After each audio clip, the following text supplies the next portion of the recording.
10 novembre, 9h05 du matin.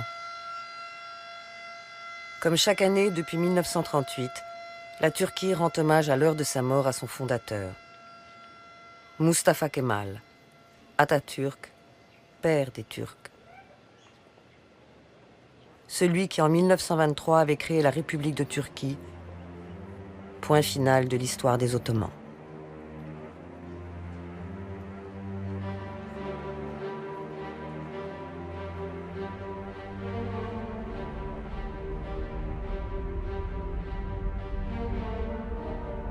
Il avait fallu plus d'un siècle pour que l'Empire ottoman se retire d'Europe. Il ne faudra que 4 ans pour qu'il s'effondre définitivement, emporté par la Première Guerre mondiale.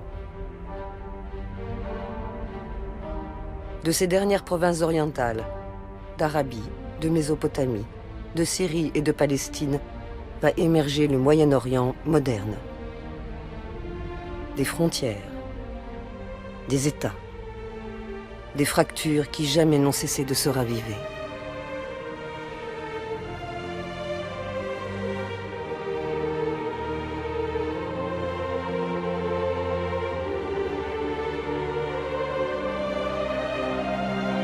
The orders are secret. Only the commanders know their target is the Dardanelles. 25 avril 1915. Les troupes franco-britanniques tentent un débarquement à Gallipoli, sur le détroit des Dardanelles.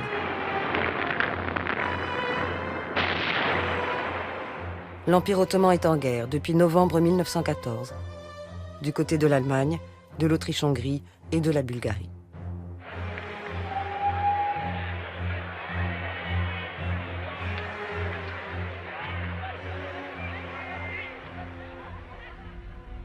À Gallipoli, emmené par le commandant allemand Liman von Sanders et par Mustafa Kemal, alors jeune officier, l'armée ottomane repousse les Alliés. Un demi-million d'hommes vont mourir. Mais pour les Ottomans, Gallipoli demeure une victoire. L'une des rares qu'ils remporteront dans cette guerre, rejointe à contre-cœur. Les Ottomans étaient les moins concernés par le conflit. Mais ils craignaient qu'une guerre européenne généralisée ne conduise un voisin plus puissant, en particulier la Russie, à entreprendre leur démembrement. Ils ont approché les Britanniques, les Français. Ils sont même allés en Russie pour tâcher d'obtenir un accord qui éviterait à l'Empire ottoman d'entrer en guerre et qui protégerait son territoire des conséquences d'un conflit européen. Mais les puissances alliées de l'entente ont refusé de lui offrir de telles garanties. L'Empire ottoman s'est donc de nouveau retrouvé du côté des empires centraux.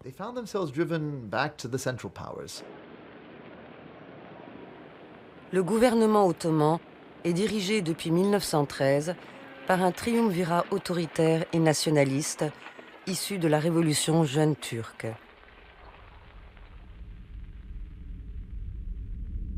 Cemal Pacha, le ministre de la Marine, Talat Pacha, le ministre de l'Intérieur, et Enver Pacha, le ministre de la Guerre. Il est le plus favorable à l'alliance avec l'Allemagne.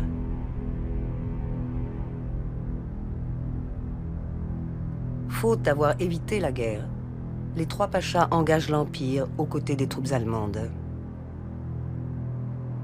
D'Istanbul aux confins de l'Anatolie, de Palestine au Yémen, de toutes les dernières provinces ottomanes, c'est la mobilisation. 1914 est lu comme le moment de revanche turque sur l'histoire, comme le moment vraiment de retournement historique. Or, dès les premières batailles, on voit que non, le destin ne sourit pas nécessairement aux Turcs, que la Première Guerre mondiale ou la guerre mondiale ne deviendra pas le moment de revanche turque sur l'histoire. À l'ouest, les Ottomans résistent, mais à l'est, c'est la débâcle. En 1915, Enver Pacha est passé à l'offensive contre la Russie. Il veut reconquérir les territoires perdus du Caucase, étendre l'Empire vers l'Asie centrale. Piégés par l'hiver, mal équipés, les troupes ottomanes sont décimées par le typhus, le choléra, la faim, parfois avant même de combattre. Et s'il faut nommer un responsable du désastre, ce ne sera pas le commandement ottoman. Un bouc émissaire est désigné, d'office, les Arméniens.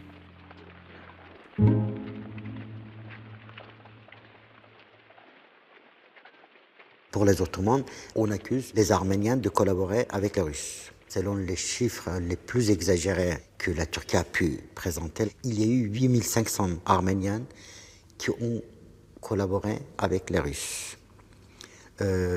Quand vous pensez qu'il y a eu quelques 13 millions de soldats russes mobilisés durant la Première Guerre mondiale et plusieurs millions de musulmans du côté de l'Empire, vous vous rendrez compte que 8500 personnes ne peuvent absolument pas changer la donne. C'est une goutte d'eau dans un océan d'armée. Or, ce crime, une fois de plus, entre guillemets, est considéré comme le crime de la communauté dans sa totalité. Ils vont faire l'objet de mesures de punition collective qui conduiront à l'extermination de la population arménienne d'Anatolie orientale et effectivement au premier génocide moderne de l'histoire. Le 24 avril 1915, quelques 200 intellectuels et notables arméniens sont raflés à Istanbul, emprisonnés et assassinés. C'est le point de départ du génocide. D'Anatolie, les Arméniens seront déportés vers le désert syrien ou massacrés. Sous les yeux de l'état-major allemand qui laisse faire. Plus d'1 million vont périr. Les 2/3 de la population d'avant-guerre. Talat Pacha l'explique très clairement aux diplomates allemands, ce qui doit être fait maintenant, que le moment est opportun pour en finir avec la question arménienne. Cela est répété à des dizaines de fois par les responsables ottomans, aux unionistes, aux diplomates allemands ou aux diplomates autrichiens. Donc cette idée qu'on n'aura pas une autre opportunité historique pour en finir avec la question arménienne est très clairement présente dès 1915.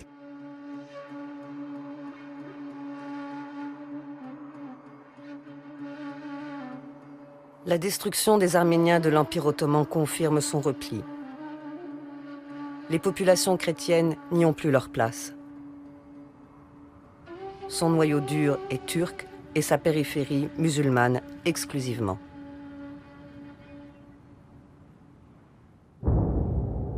Dès l'entrée en guerre de l'Empire, le sultan calife Mehmed V a d'ailleurs lancé un appel à la guerre sainte. Une tentative de rallier derrière l'Empire ottoman tous les peuples musulmans en une même solidarité, un même combat contre les forces alliées.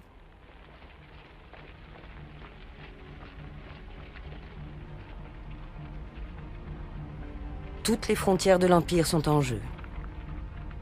Face à lui, la Russie qui avance jusqu'en Perse, la France présente dans tout le Maghreb et surtout la Grande-Bretagne. Depuis l'Égypte qu'elle occupe, elle dirige les opérations alliées. En appelant à la guerre sainte, les Ottomans espèrent déstabiliser ses ennemis de l'intérieur. Cela n'a pas fonctionné. Les ressources de l'Empire étaient bien trop limitées pour mener cette guerre sainte. Les musulmans ne se sont pas laissés impliquer dans la guerre sainte. Elle a été proclamée, uniquement proclamée. Le ministre de la Marine ottoman, Djemal Pacha, a pris ses quartiers à Damas, d'où il gouverne toute la Syrie ottomane. Elle s'étend sur les actuels territoires de la Syrie, du Liban, d'Israël, de la Palestine et de la Jordanie. Il ambitionne de reconquérir l'Égypte, d'étendre cette périphérie arabe et musulmane qui protégera le cœur turc de l'Empire. Mais son offensive sur le canal de Suez contre les Britanniques est un échec. L'appel à la guerre sainte n'a pas mobilisé les Arabes derrière les Ottomans. Au contraire. Le mécontentement couve dans les provinces arabes intégrés dans un empire que les jeunes Turcs ont rendu de plus en plus centralisé et autoritaire. Plus que tout, Djemal Pacha craint la subversion intérieure.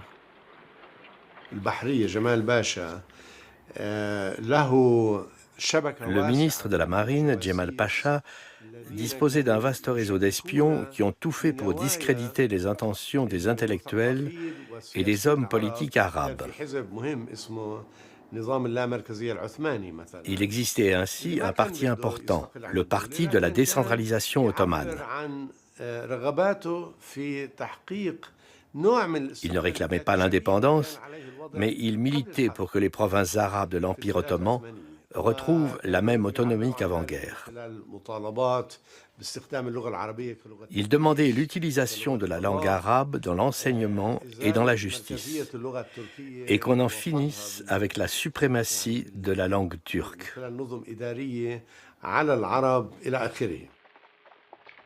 À ces revendications, Djemal Pacha répond par la terreur. Au printemps 1916, à Damas, Beyrouth et Jérusalem, des intellectuels et des activistes arabes sont arrêtés, accusés de trahison, exécutés.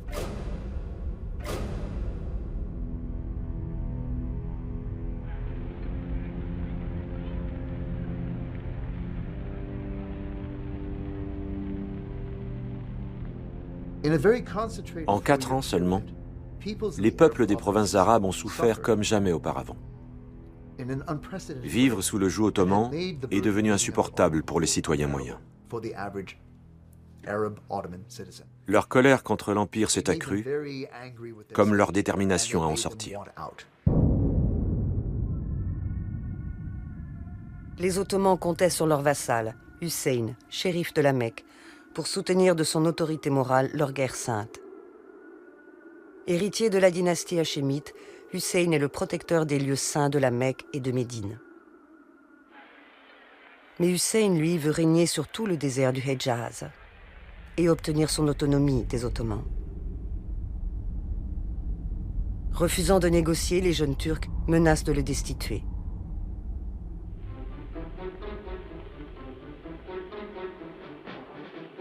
Les Britanniques, en revanche, lui proposent tout ce qu'il désire.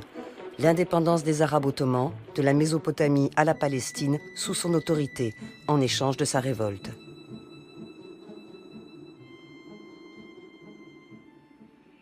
Les exactions de Djemal Pacha achèvent de le convaincre.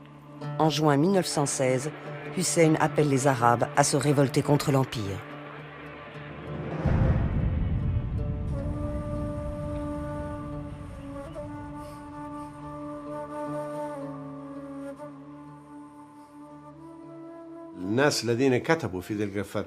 Quand on lit les journaux intimes de cette époque, on voit bien que beaucoup dans le monde arabe encourageaient, voire même adhéraient à ces mouvements. Mais il est aussi clair qu'il y avait des divisions. Les gens étaient divisés entre ceux qui demeuraient loyaux et ceux qui résistaient au régime ottoman.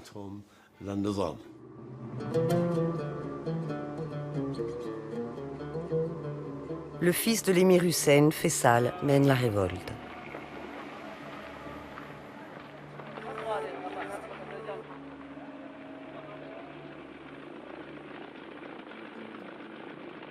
À ses côtés, un jeune Anglais, un archéologue devenu officier de renseignement, Thomas Edward Lawrence, Lawrence d'Arabie.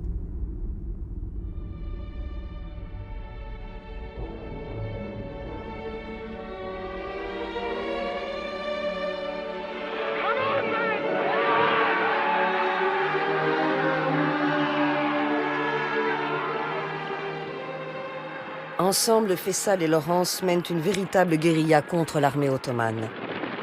Dans le désert du Hedjaz, ils détruisent le chemin de fer du pèlerinage bâti par le sultan Abdulhamid en 1900, le symbole de la domination des Ottomans en Arabie. Ils s'emparent d'Aqaba, harcèlent les troupes impériales sur plusieurs fronts, permettant aux Britanniques d'avancer en Palestine.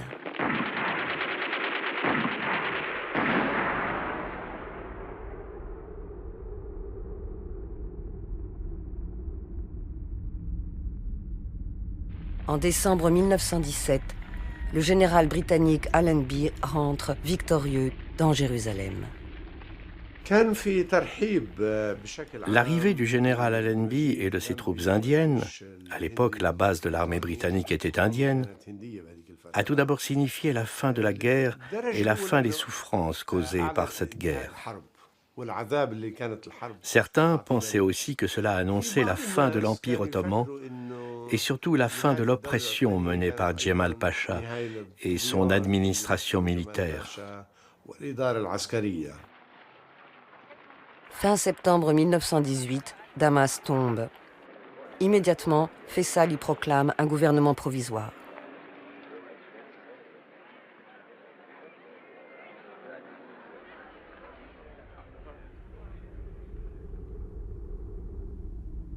En 4 ans seulement, la guerre a achevé la rupture entre les Arabes et l'Empire ottoman. Sur tous les fronts, de Palestine en Mésopotamie, l'armée ottomane et ses alliés allemands capitulent.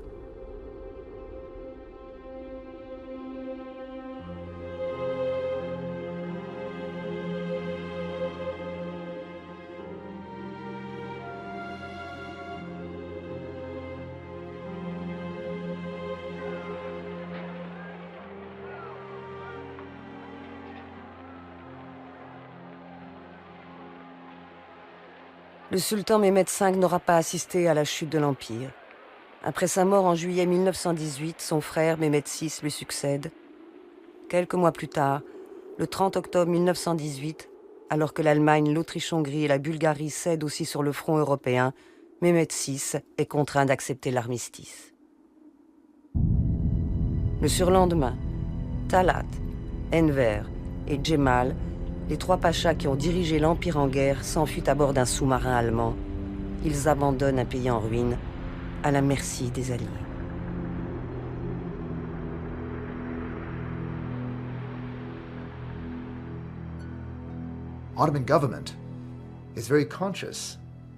Le nouveau gouvernement ottoman avait tout à fait conscience qu'il devait montrer au monde sa détermination à punir sévèrement les crimes de guerre des jeunes Turcs.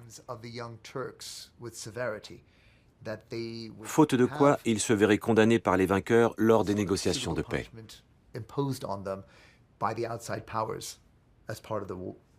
Ce n'est pas très connu en Occident, mais immédiatement après l'armistice, le gouvernement ottoman réunit un tribunal pour juger les responsables de l'organisation et de la perpétuation des massacres contre les Arméniens.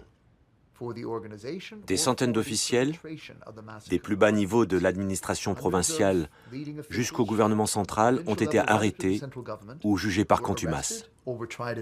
Des douzaines ont été jugés coupables et condamnés à mort. 3 d'ailleurs ont été pendus pour leurs crimes, certains ayant joué un rôle majeur dans la chaîne de décision qui a conduit au meurtre de milliers d'Arméniens. Mais bien sûr, les premiers responsables, les architectes du génocide, avaient eux déjà fui le territoire ottoman et ne seront pas soumis à la justice ottomane. Le nouveau gouvernement ottoman peut bien tenter de prendre ses distances avec l'expérience jeune turque. Il n'évitera pas l'ultime démantèlement.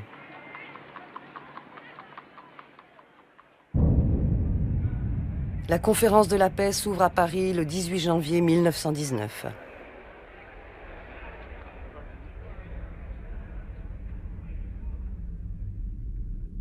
Faisal, accompagné par Laurence, a fait le voyage.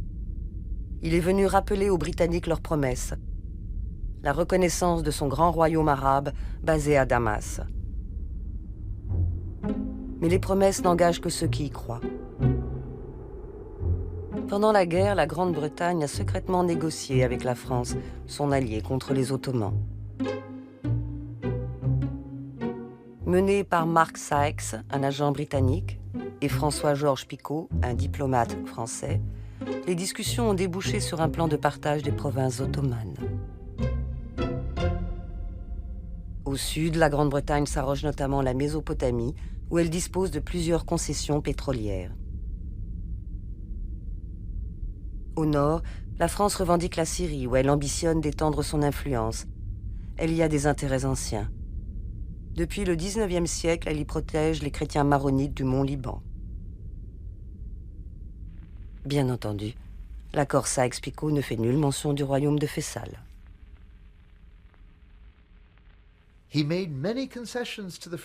Fayçal a fait beaucoup de concessions aux Français, notamment sur leur rôle de conseiller ou de tuteur de son royaume syrien. Mais aucune concession n'aurait pu ébranler l'ambition ultime de la France, qui était de diriger la Syrie, officiellement comme un mandat, mais en réalité comme une possession coloniale. Le projet Sykes-Picot prime sur la promesse faite à Fayçal. La France reçoit un mandat pour administrer la Syrie. Les Britanniques se retirent et laissent Fayçal affronter seule la France. Le 24 juillet 1920, il mène un dernier combat à Messaloun, aux abords de Damas. Le 28, il est exilé. C'est la trahison ultime des promesses faites par les Britanniques aux Hachémites. Le symbole, pour les nationalistes arabes, de l'échec des Britanniques à tenir leurs engagements à l'égard des Arabes et de respecter leur droit à disposer d'eux-mêmes. Cela a créé un problème qui affectera le monde arabe durant tout le XXe siècle. Comment se réconcilier avec les frontières qui lui ont été imposées? Non seulement en Syrie, mais en Irak, en Jordanie, en Palestine, au Liban. Les années de l'entre-deux-guerres seront une période de confrontation entre les Arabes divisés et les puissances colonisatrices.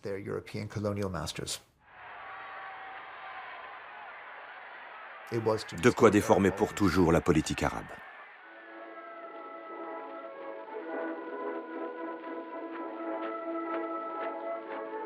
D'emblée, la France accorde à ses protégés maronites l'indépendance qu'ils désirent.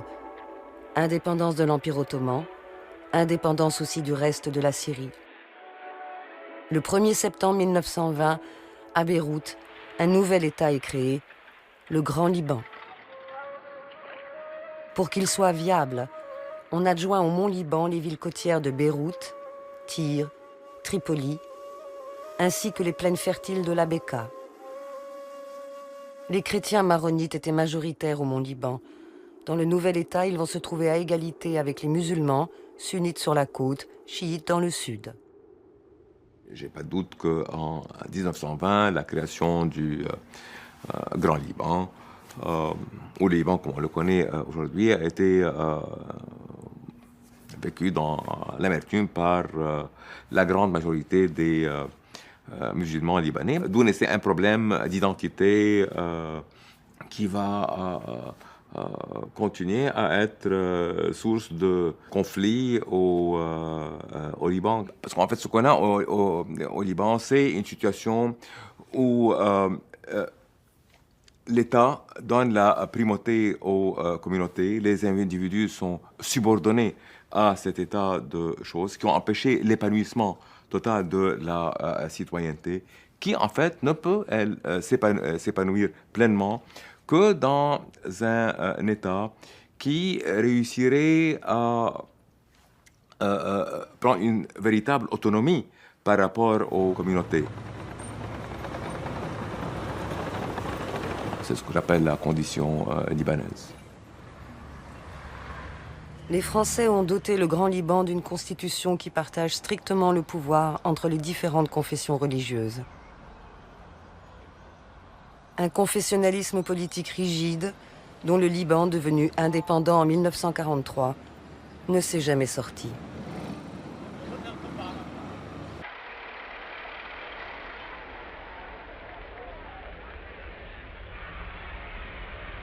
Après la conférence de la paix, les traités s'enchaînent. San Remo, Sèvres. Un à un, ils disloquent ce qui restait de l'Empire ottoman.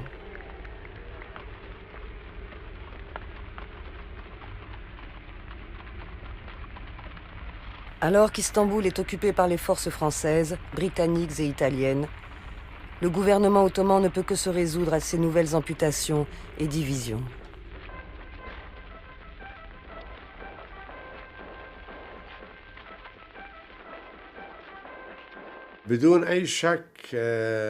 Sans doute sommes-nous nombreux ici à avoir la nostalgie d'une continuité géographique où le monde arabe et le Moyen-Orient en général ne seraient pas divisés. Le Liban du Sud et la Galilée étaient une seule et même région. Les gens se déplaçaient à travers la Transjordanie comme s'ils se trouvaient dans un même pays. Idem pour la Syrie et la Palestine, qui formaient un seul et même territoire. Les habitants étaient habitués à cette continuité, qui a pris fin avec l'arrivée des Britanniques et l'isolement de la Palestine du reste des pays arabes voisins.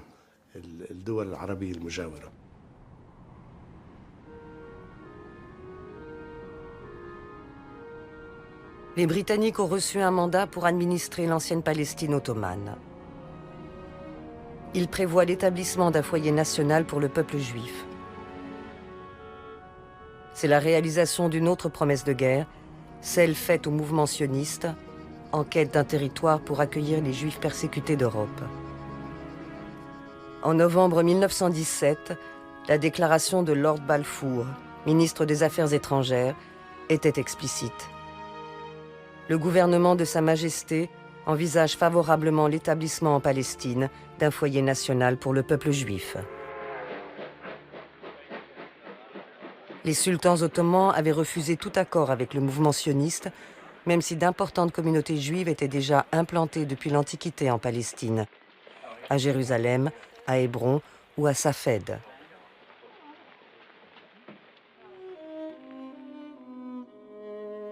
L'administration britannique, elle, encourage l'immigration des Juifs européens qui fuient l'antisémitisme et les pogroms de Russie, d'Ukraine ou de Pologne. Toute une population nouvelle qui importe avec elle une culture européenne en marge des modes de vie locaux.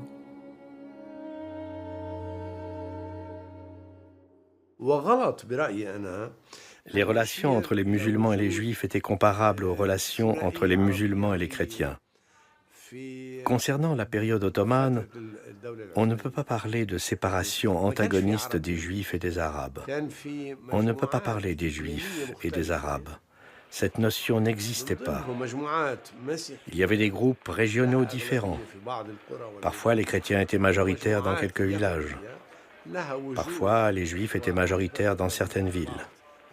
Tous coexistaient.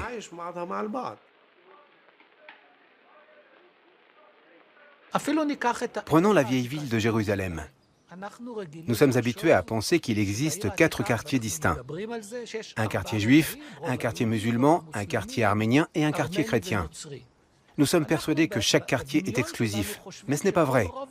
Il n'y avait pas autrefois de quartier exclusivement réservé pour telle ou telle communauté. Les juifs habitaient dans les quartiers musulmans en grand nombre. Ceux qui ont amené ici cette idée de séparation, ce sont les Britanniques, pas les Ottomans.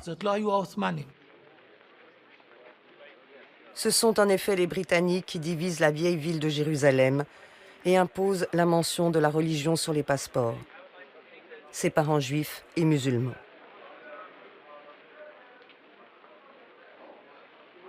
Les Juifs ne représentent alors que 10% à peine de la population de Palestine. Mais déjà, le projet de foyer juif attise le ressentiment. En avril 1920, alors que les musulmans de Palestine célèbrent comme chaque année le festival de Nebi Moussa, des troubles éclatent à Jérusalem. Des leaders religieux appellent à l'indépendance. Des portraits de Faisal sont brandis. La foule se retourne contre les Juifs. Pendant 3 jours, les commerces et les maisons sont pillés. 5 Juifs et 4 musulmans sont tués, des centaines blessés.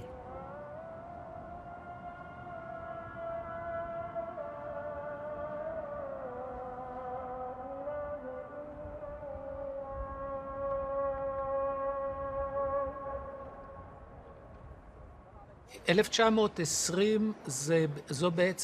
1920, c'est vraiment le début du lien qui se crée entre religion et nationalisme.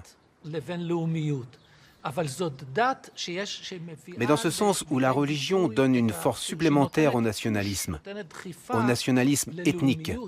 Ce n'est pas une guerre théologique.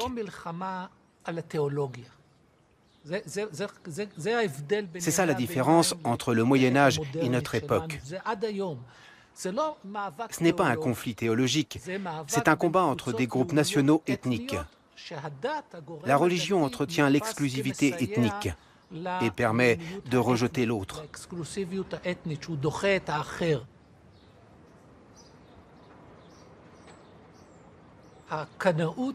Je pense que là, on a raté quelque chose. Le nationalisme sioniste et le nationalisme palestinien n'ont fait que se renforcer. Et cette possibilité d'un sionisme arabe, d'une identité mixte juif-arabe, hybride mais très locale, a disparu alors qu'elle aurait pu exister. Elle a été oubliée dans ce conflit entre ces deux mouvements qui excluent l'autre.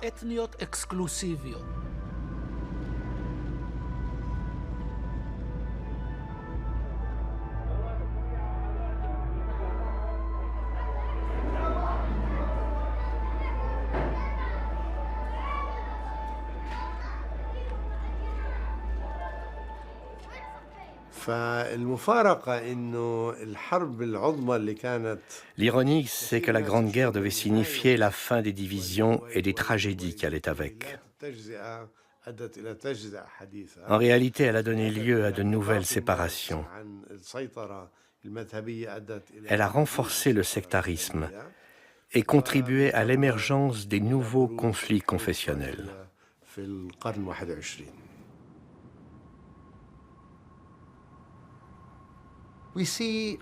On a vu surgir à travers tout le Moyen-Orient des tensions issues de ce système étatique hérité de l'après-Première Guerre mondiale. Ce qui a fait du Moyen-Orient une zone de conflit depuis un siècle. C'est une triste vérité, mais effectivement, aucun traité n'a apporté la paix sur les fronts ottomans.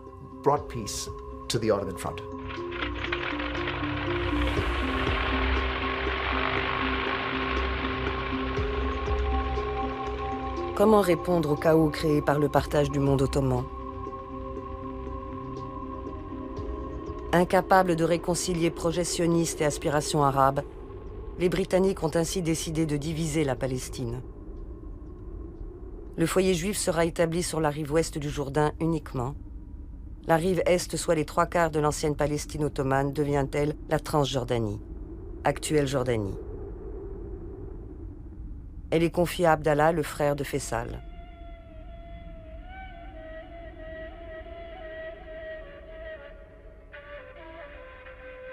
Une façon d'apaiser un front à l'heure où un autre menace.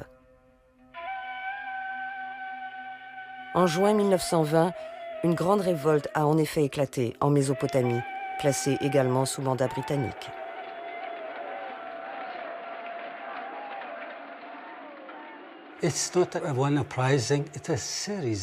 Ce n'est pas une révolte, c'est une série de révoltes. Les chefs des tribus se sont soulevés pour certaines raisons, les villes saintes pour d'autres. Il s'agissait de dire non aux Britanniques. Les tribus étaient en colère parce qu'elles n'étaient pas payées par les Britanniques. Le clergé de Najaf et de Kerbala réagissait aux événements en Iran, où les chefs religieux s'opposaient aussi à la présence britannique.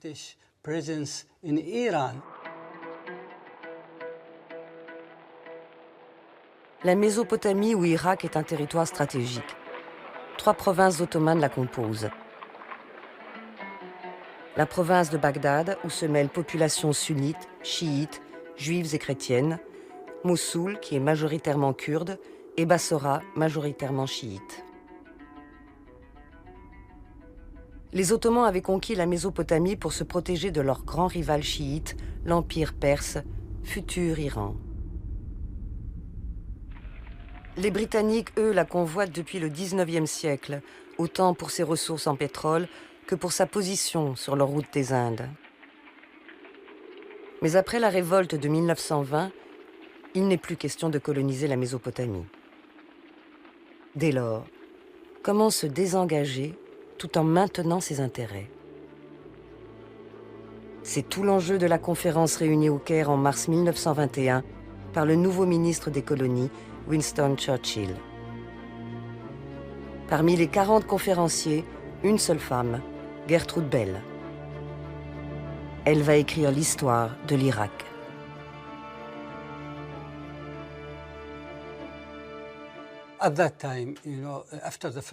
Après la Première Guerre mondiale, il y avait deux écoles au sein de l'administration britannique. La première, l'école du Caire, qui voulait réconcilier les aspirations des peuples avec les intérêts stratégiques de la Grande-Bretagne, et dont Bell faisait partie, et la seconde, l'école indienne, qui souhaitait simplement coloniser les territoires occupés. Bell, en bon adepte de l'école du Caire, entendait réconcilier les aspirations arabes et les intérêts britanniques, mais sans trop se soucier des Irakiens locaux.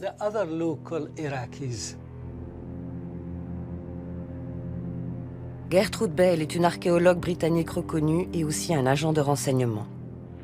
Avant-guerre, elle a sillonné l'Empire ottoman, appris le turc, le persan, l'arabe. De toutes les provinces arabes, elle connaît les tribus, les clans, les alliances.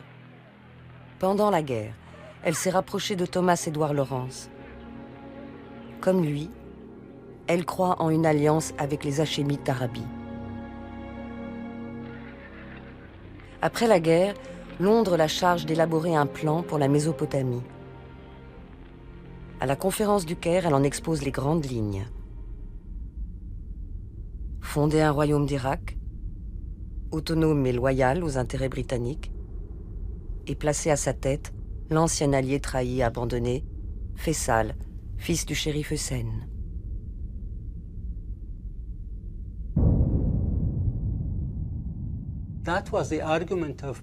L'argument de Bell était le suivant. Il nous faut un groupe fiable, loyal pour gouverner l'Irak et pour former une nouvelle classe dirigeante. Le problème était de savoir qui choisir comme souverain pour ce nouveau royaume. C'était très important. Bell et ses comparses se sont dit qu'ils pourraient importer une famille royale, comme cela se fait en Europe.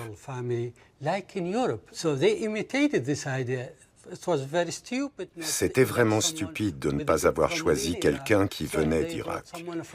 Ils ont fait venir cet homme de la péninsule arabique en pensant « il va réussir, il est un symbole d'unité ». Mais il n'avait pas de base populaire, de place dans notre histoire ou dans nos mémoires.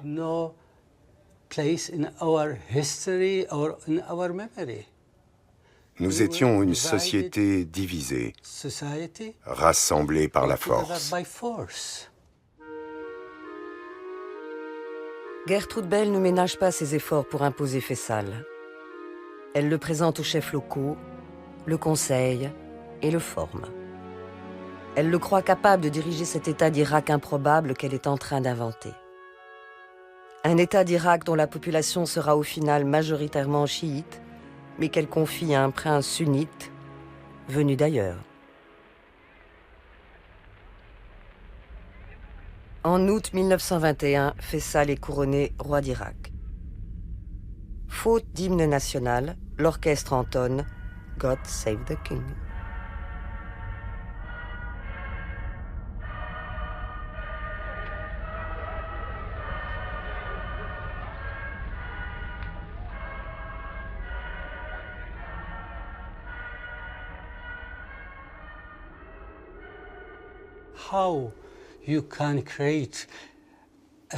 Comment créer un État à partir de tant de groupes différents, de traditions, de langues, de cultures? Il n'y a que la force idéologique et la force physique. Et cela a échoué. Bell s'est appuyé sur un petit groupe d'officiers sunnites et panarabistes pour créer cet État artificiel.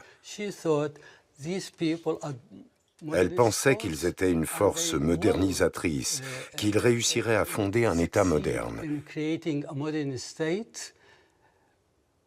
Le temps qui a passé a montré que c'était un mythe.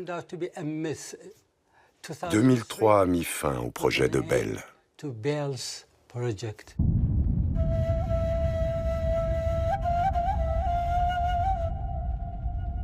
2003, l'invasion américaine de l'Irak. La fin d'une histoire irakienne marquée par la domination de clans sunnites sur la majorité chiite. Le début d'une ère de violence confessionnelle sans précédent.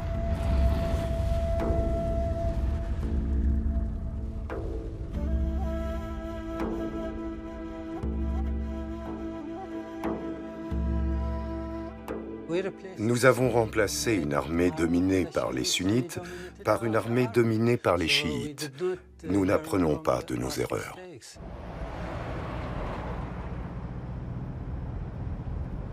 Du chaos confessionnel irakien est né un mutant. L'État islamique en Irak et au Levant, ISIS ou Daesh, son acronyme arabe. Une armée de djihadistes sunnites qui, d'Irak, s'est exportée en Syrie en proie à la guerre civile.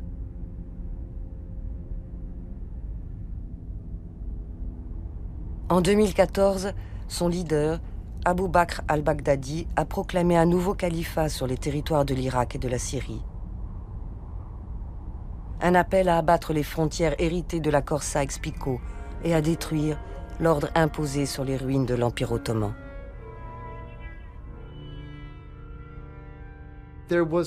Cette tension a toujours existé dans le monde arabe au XXe siècle.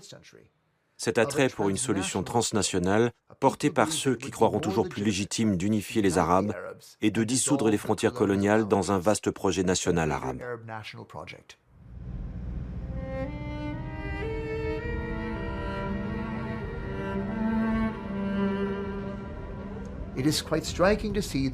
Le fait est que les États de la région se mobilisent contre la menace transnationale représentée par l'État islamique afin de protéger les États arabes dans leurs frontières héritées des accords d'après-guerre. Maudites ou bénies, ces frontières ont duré. Et aujourd'hui, elles sont tout autant revendiquées par les nationalismes locaux que menacées par les groupes transnationaux qui veulent les détruire. Cette réalité, je crois, va continuer à définir le monde arabe pendant les décennies à venir.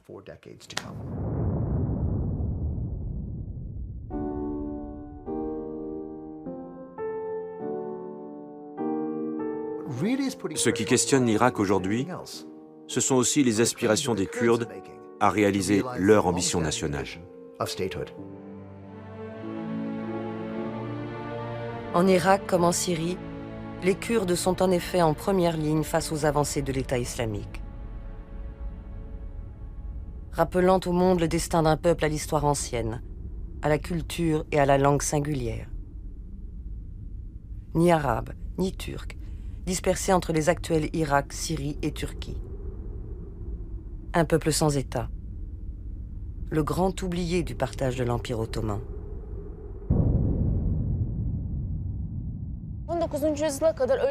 Jusqu'au XIXe siècle, les Kurdes n'avaient pas de conscience nationale. Ils se considéraient comme de simples sujets de l'Empire ottoman, comme une composante de la société ottomane. Dans l'Empire ottoman, l'identité n'était d'ailleurs pas définie par la nation, mais par la religion. Il y avait les musulmans et il y avait les non-musulmans. Comme les Kurdes étaient musulmans, ils étaient traités comme la majorité musulmane. La seule exception était leur statut semi-autonome, mais ils étaient aussi soumis à l'impôt et à la conscription militaire. Cet état de fait ne leur a pas permis, jusqu'à la fin du XIXe siècle, de se forger une conscience nationale. Cette conscience est apparue à la fin de l'époque ottomane, comme une réaction aux politiques de turquisation de l'Empire. C'est là qu'ils ont commencé à réaliser qu'ils étaient différents, lorsqu'ils ont été oppressés, assimilés, exterminés. C'est en résistant à cette pression qu'ils vont développer leur altérité.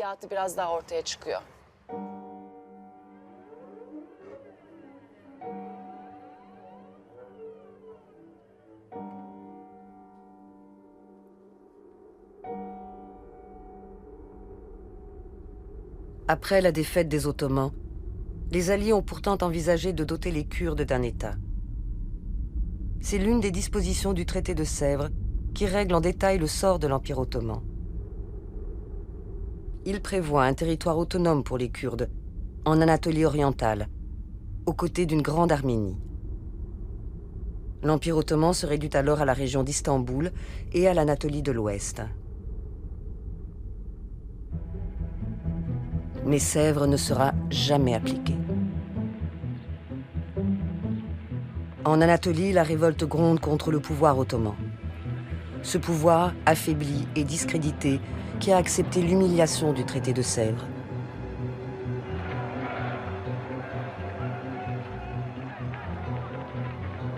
Bientôt, c'est une véritable armée de libération nationale qui se lève. Une armée turque décidée à recouvrer sa souveraineté, à sa tête un officier, héros de Gallipoli, Mustafa Kemal. À Ankara, en Anatolie, il a proclamé un contre-gouvernement. Il ne reconnaît plus l'autorité du sultan. Rien ne résiste à son armée. En septembre 1922, il s'empare de Smyrne, occupée par l'armée grecque. La ville est détruite par le feu. La population grecque est massacrée.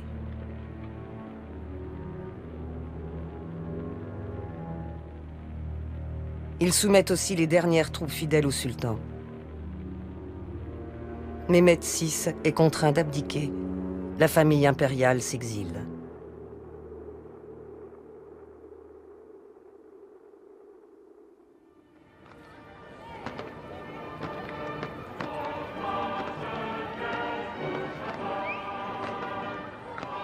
Mustafa Kemal abolit le sultanat et le 29 octobre 1923 proclame la République de Turquie. Le traité de Lausanne, qui annule celui de Sèvres, en reconnaît les frontières. Il n'y aura pas d'État kurde. On a parlé parfois de peuple turc et kurde pendant la guerre d'indépendance, et puis peu à peu, le mot kurde est évacué, et finalement, on crée une république turque, pas d'Anatolie. On crée pas l'État d'Anatolie. Après tout, on aurait pu imaginer cela. Certains l'ont défendu, d'ailleurs, que l'État s'appelle en fonction du territoire, de la géographie de l'Anatolie. Mais finalement, c'est la définition ethnique qui a prévalu. Et là, en fait, c'est en quelques années, en réalité. En 1900, on n'a pas de nationalisme turc. Et en 1923, on a un État national turc, si vous voulez. C'est un espace de temps qui est ridiculement faible, qui est extraordinairement bref. Et c'est pour ça que l'Empire, et c'est pour ça que le nationalisme turc est quelque chose de très fragile, parce qu'il est quelque chose de très récent, si vous voulez. Il est dans l'enfance. On peut le dire au moment où se crée cet État-nation, soi-disant État-nation.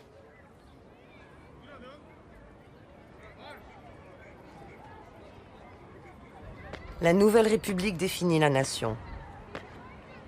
Turque, anatolienne, musulmane sunnite. Ce qui constituait le noyau dur de l'Empire ottoman. Mustafa Kemal a voulu un État moderne et laïque, en rupture avec le passé. Mais il s'inscrit dans sa continuité. Comme au siècle passé, l'identité religieuse conditionne l'identité nationale.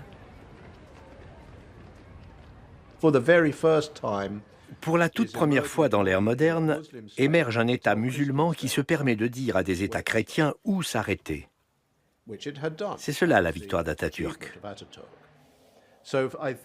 Je crois que pour les républicains turcs, la fierté nationale et la consolidation d'une conscience nationale sont liées dès le départ à ce sentiment d'avoir accompli ce que les Ottomans avaient échoué à faire pendant des siècles. Tenir les puissances européennes en respect, tout en s'occidentalisant. Après la guerre, l'État-nation s'impose comme modèle indépassable. Mais que faire quand les peuples ne correspondent plus aux frontières?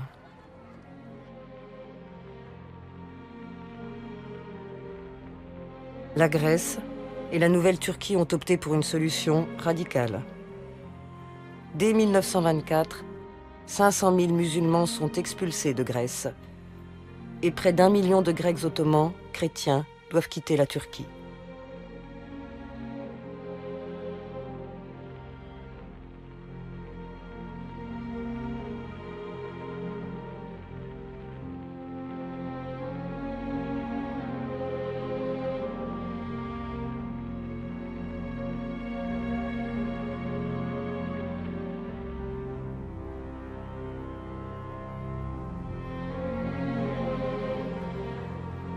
Des villages entiers sont abandonnés. Des siècles de présence et d'histoire commune sont effacés. L'Empire ottoman a bel et bien disparu.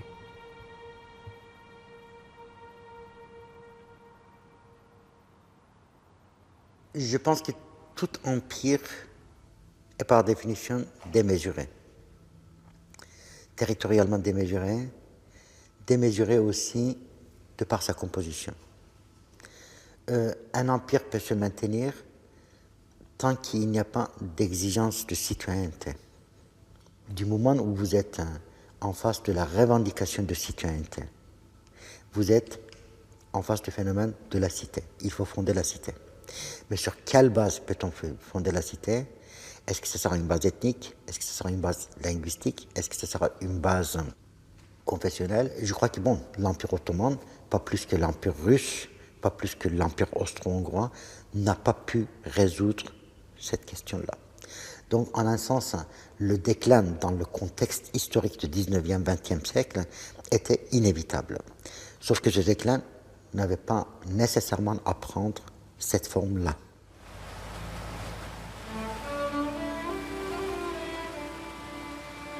Et si la fin des Ottomans, dans toute sa longue histoire de violence et de chaos, nous invitait à repenser l'État, la nation, les frontières, à envisager d'autres modèles, fédération, communauté ou union, pour combler les fractures nées du partage de l'Empire.